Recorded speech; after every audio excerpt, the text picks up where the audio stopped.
Hey guys, I'm out here with my friends at Downer Wine and Spirits for today's episode of the Droopy Whiskey Show, which will be a tour of the bourbon shelves. Really what I'm trying to do is help you shop better, and particularly get you to shop local. I think that's a win. It's going to be ultimately, I think, good for you and good for the local liquor stores, which is good for you. So let's get after it.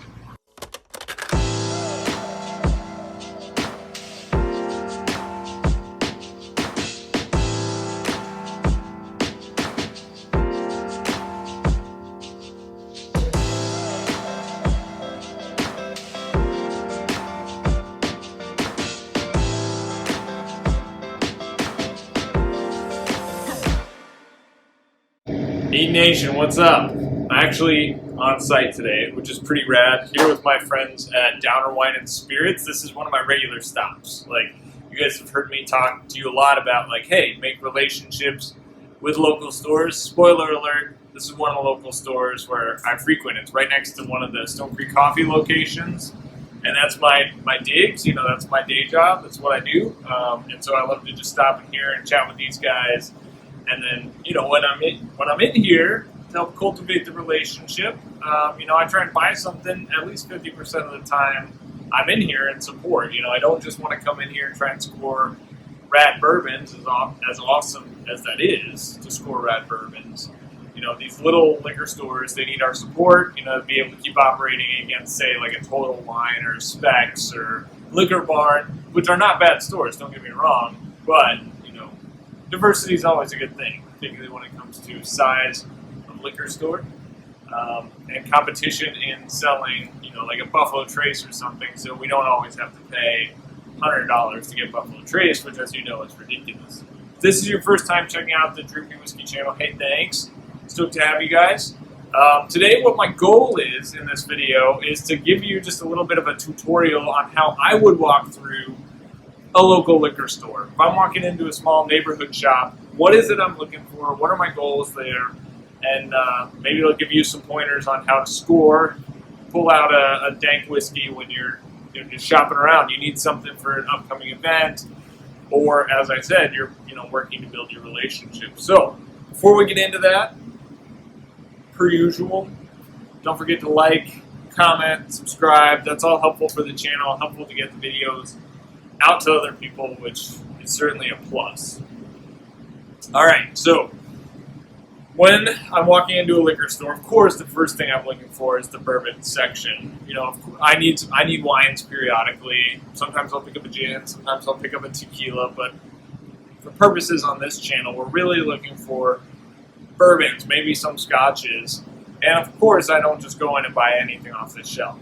There's only so much money you have to spend, and so we want to make sure that we're spending that pretty wisely and pulling a rad whiskey. If you're a beginner, this video may be really, really helpful for you, because there's, even at a small store, a whole bunch of bourbon and rye on the shelf. So let's navigate to the things that I think are worth your time and money. All right, I moved the camera back to hopefully help you get a big view of the shelf here as we go. I mean, normally I would always start sort of mid-section and just see what's on the shelf. Look up high to see, do they have any special releases that maybe they put up high? And then I never, of course, ignore the bottom shelf. We respect the bottom shelf. Here at Downer, it's kind of a mishmash. There's not necessarily like low quality on the bottom shelf. For instance, we had 4 Roses single barrel, which I think sold out. It was down there a couple of weeks ago. And then up high, we've got just some craft whiskeys. We got the Willet Pine Reserve, but then we've got some stuff I've actually never even heard of as well. So, don't necessarily think that when it comes to the way the shelves are laid out, that what's up high is the best and what's down low is garbage. It's just not always the case. So, first thing I do is just try and do a quick scan. And is there anything that I've been looking for when it comes to like a special release, limited release, that I see on the shelf right away? That does not happen often. It does happen, so I like to just get my bearings and see what we got here. But from there, I just start to go whiskey by whiskey and go like, okay, what do we have here? And if there's something that may be really, really rad that I may have missed before. So what we'll do together is we'll start top left and go across. And I'll try not to take all day here, but just call out some of these whiskeys that I would buy that I think are worth the money. And particularly when it comes to your neighborhood store as well. Like I said, I'm probably not great. You're going to walk in and score Elmer Thiele. You're probably not going to walk in and score Russell's Reserve 13. Like, those things can happen, but it's not likely. Still need to support your local store, though, so let's pick out some great whiskeys today. As we do this, one of the things I would mention is when you're shopping at local stores, make sure you find one that has decent pricing. And here at Downer, they got really rad pricing. Just really reasonable, and not unusual for a small neighborhood store to have a small markup kind of above your Total Wine. That's because their cost structure is different than Total Wine. So if it's a few more bucks than MSRP, I really don't care. Like, that seems reasonable because their overhead, their labor, etc. is just going to be different. They probably don't have the economies of scale that a much larger liquor store has. So up here on the left, we go from rye into bourbon. Actually, Scotch starts here, so we're going to, particularly in this video today, focus on rye and bourbons. I'm going to adjust the camera here. I adjusted the camera again to get you a better view, but we've got New Riff, the Bottle and Bond, which is always a solid rye option. 95.5, so that's the mash bill on that one, 95% rye. So if I'm in looking for a rye, and I see New Riff, particularly at $45, which is right where it should be from a price point, I'm all in on that. Whistle Pig, I almost always pass on. A lot of stores have it. It's not my favorite. But then we get into a couple kind of unique options here. The Duke is a brand sourced whiskey, blended, finished, but this is their Founder's Reserve, so I picked it up. I was curious about it. It's a double barrel. Now, the price point is what kind of keeps me on this. Of course, it has nothing to do with the liquor store, but the Duke release at 110, that's just something that, while I was interested in it, given that it's a special release, it wasn't something I was willing to pull the trigger on without tasting it. Willet Pot Still Reserve is something that people, like, they see it, obviously, it's a killer bottle. Really, really delightful looking bottle, really sexy, it looks like a pot still. And I have given this one so much grief over the years. Like, it's all flash, no substance. That said, I've got to taste this, so I've got to pick one of these up before too long, because when I was at the distillery a few weeks ago, they mentioned that this has transitioned over to 100% wheated bourbon, which I was like, well, that's really interesting. And when I tasted it in the tasting, I'm like, you know what, that's pretty good. Now, was it just because I was at the distillery? That's entirely possible. So we'll see in the days ahead. But if you like Willet Pot Still Reserve, you'll probably stand a better chance scoring it at a local store than you would at the big box stores, because it gets picked over pretty quick there. But at 45, if you like it, that's certainly a buy. Michter's products, solid. Some local stores, they buy a lot of local products, so you'll see, particularly at this store, a decent amount of craft distilleries from Wisconsin, from Illinois, surrounding areas. Generally, I just kind of scan over those because they can be so hit or miss. If you're following the channel, you know I've been tasting a lot of craft whiskeys recently. So I've been able to dial in a little bit more of what's good or bad, but generally if I'm just picking up something for the week, something for a gift, I kind of steer away from the craft whiskeys unless I know it's really, really good. Now, one thing that catches my eye right away is an everyday absolute banger, and this is whiskey, bourbon you can get at a lot of stores, and that's the single barrel product from Wild Turkey. At $55, this is a buy every dang day. It's phenomenal. Super, super good, well-aged, decent proof, can't go wrong. Noah's Mill would also fall in that category if you like the Willet products, which, as I mentioned, I'm kind of like, on them. Certain days they just hit right, and if I had to pick one of the standard Willet products, Noah's Mill would be it. $55 there, that's also a good deal. I'll turn the camera a little bit here. We also have this new Bardstown Fusion. So this is Fusion Batch 5. This is the latest one. Tastes really, really solid. Now there's some young whiskey in here. This is kind of a craft whiskey. It's 4-year, 3-year, blended with 11-year Kentucky bourbon. So it's Bardstown's own stuff, blended with stuff they've sourced. But it doesn't taste like 3-year whiskey. Like, they've done a good job blending in this release to kind of keep it not tasting super young. So I really like the folks at Bardstown. generally, if you see a bottle of their stuff, it's going to be hard to go wrong because they do such a good job. They bring a lot of care to what they do. So already we're on, just one quick scan of a shelf, and I'm got like 4 bottles that I think are probably worth buying, depending on what you're after. So I'm going to try and pick up the speed a little bit more. Maybe not go in depth in every bottle, call out a few more, and try and apply a few more lessons too that I would hopefully you use when you're shopping. One of the things I recommend you do when you walk into a local store is look for things that maybe have sold out at Total Wine or some of the other big box stores. More and more recently, and this is a tragedy, almost a travesty, I found that the Four Roses single barrels are getting harder to find. The standard single barrels. I think this is driven by the fact that the barrel-proof single barrels have become such a collector's item that the standard single barrels are getting taken up in the hype. Granted, it's a fantastic whiskey, but if you get off the beaten path and you need one of these bad boys, you want to pick up a couple just to make sure you have it. It's a great idea to stop at your local joint, pick up a few, because these guys always have it. I've bought a few from here, and it's one of my favorite whiskeys to have. As we continue to scan the shelves, we got more New Riff over here and the bourbons. I mentioned a few more local style craft whiskeys. Again, those don't normally catch my eye unless I've had them before.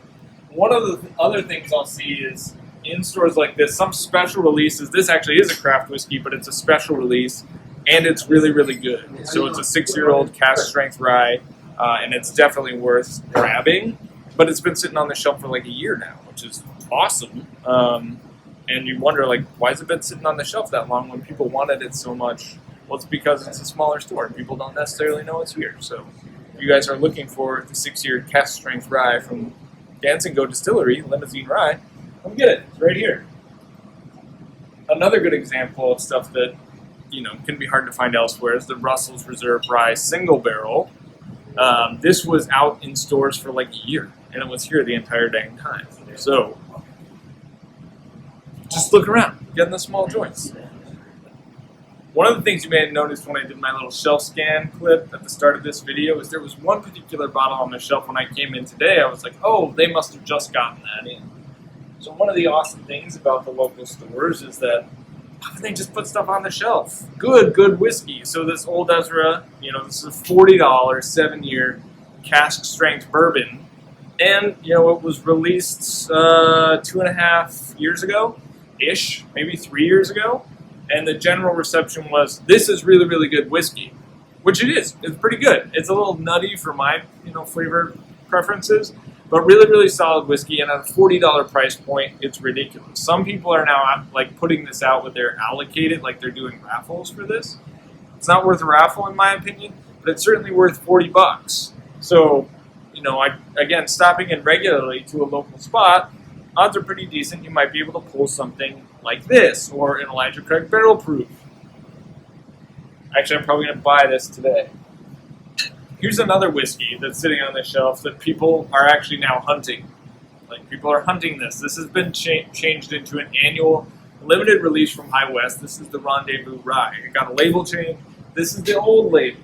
There are 3 bottles sitting there on the shelf, and people are selling out of the new label. So this has now achieved collector's item status, and it's still sitting here. Why? Again, because people don't necessarily know it's here. Whiskey geeks sometimes look over these small stores because, quite frankly, we're ignorant, and we need to not do that.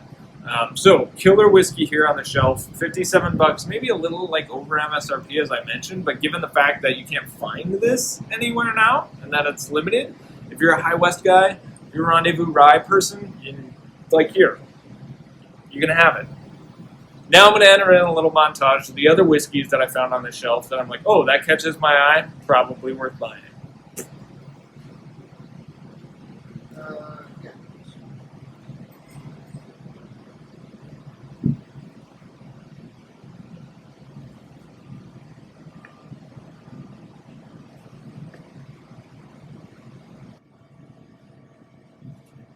So where have I been going with all this? Well, couple lessons just to summarize. Number one is, as I mentioned, it's helpful to come in and get to know the people who are selling you your booze. Because if there is something you're looking for, let's just say they don't have Elijah Craig barrel proof on the shelf, but they get it in periodically, I can say, hey, when's the next shipment of the Life Correct Rail Proof expected? And if they know they have one coming in, they could then tell me, and I could, come and get it.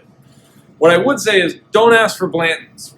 Just don't ask for it. You're not going to get it. Odds are pretty good you're not going to get it unless you're like their best friend and they actually get it. I actually know these guys never get Blanton's. They barely get any Buffalo Trace products, which sucks, but it's kind of the way it is. So I've never asked them for Buffalo Trace, except for maybe once, or I just asked them about it. Like, hey, do you guys get any of these products? Knowing that often they just don't.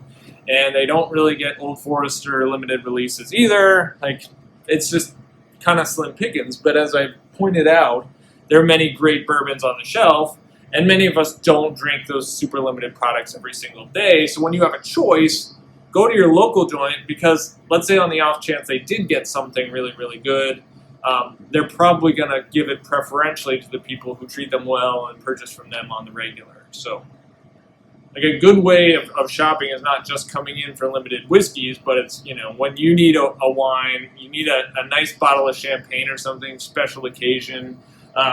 You need beers, you need the White Claw. If you're like me, you're on the golf course, you got to get some Trulies, crush a few Trulies on the golf course. Pick it up from your local joint. I know it's easy to stop in at the big box store, pick it up, or have it delivered, whatever. But I think you're making a better economic difference shopping with a local guy when you can. When it comes to actually doing the shopping, make sure you do a slow scan, or talk with the folks. Like, hey, did you get anything interesting? They can help point out on the shelf maybe something that landed recently, maybe that's new, maybe something they like. But take your time. Like, I try and just again, get to know the people in the stores that I'm in. And I also try and make sure that I don't miss anything on the shelf. If I was going too fast and I missed a product that I was like, ooh, that looks kind of special, like that Rendezvous Rye that I pointed out, that, I'm surprised it's still here, that would be a bummer. I'd kick myself. I'm sure I've done that still, even trying to go slow. But it's also part of the fun for me is to see what are they carrying and why. Because a lot of stores have very different kind of selections, and there's generally reasons for that based on what their customers are buying, or based on what they picked up from a distributor that they're having problems selling, like they're struggling to move it. So it's also a helpful thing to ask your local store owner, is there anything you're struggling to move?